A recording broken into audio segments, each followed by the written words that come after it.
കൊല്ലം വെളിച്ചിക്കാലയിൽ സഹോദരനെ ആക്രമിച്ചത് ചോദ്യം ചെയ്ത യുവാവിനെ കുത്തിക്കൊന്നു. കണ്ണനല്ലൂർ മുട്ടയ്ക്കാവ് സ്വദേശി നവാസാണ് കൊല്ലപ്പെട്ടത്. സംഭവത്തിൽ 4 പേർ പിടിയിലായി. കൊലപാതകത്തിന്റെ നടുക്കുന്ന CCTV ദൃശ്യങ്ങളും പുറത്തു.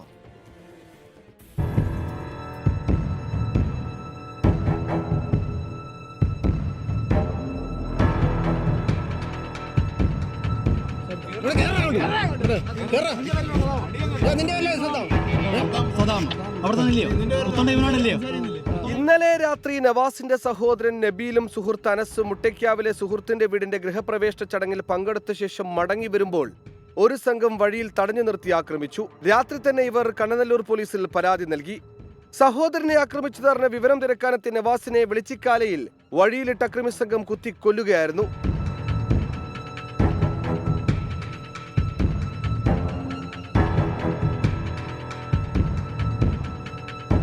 നബീലും സുഹൃത്തും കൂടെ ഒരു പാലുകാച്ച് കഴിഞ്ഞ് വരുന്ന വഴിക്ക് ഈ പറയപ്പെട്ട പ്രതികളെയും കൂട്ടുകാരുമായിട്ടൊരു ചെറിയ പ്രശ്നം ഉണ്ടായിരുന്നു. അത് കഴിഞ്ഞ് അവർ പിരിഞ്ഞു. നബീൽ നേരെ പോലീസ് സ്റ്റേഷനിൽ റിപ്പോർട്ട് കൊടുക്കാൻ ഇത് അറിഞ്ഞുകൊണ്ട് ജ്യേഷ്ഠനാണ് നവാസ് എന്താണ് എന്ന് അറിയാനാണ് ഇവിടെ വരുന്നത്.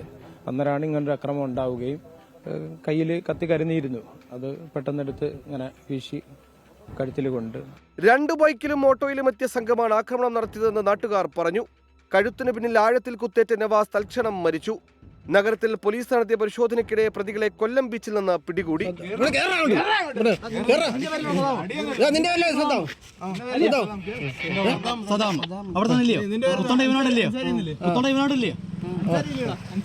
അൻസാരി, നൂറുദ്ദീൻ, സദ്ദാം, ഷെഫീഖ് എന്നിവരാണ് പോലീസിന്റെ പിടിയിലായത്. 24 കൊല്ലം.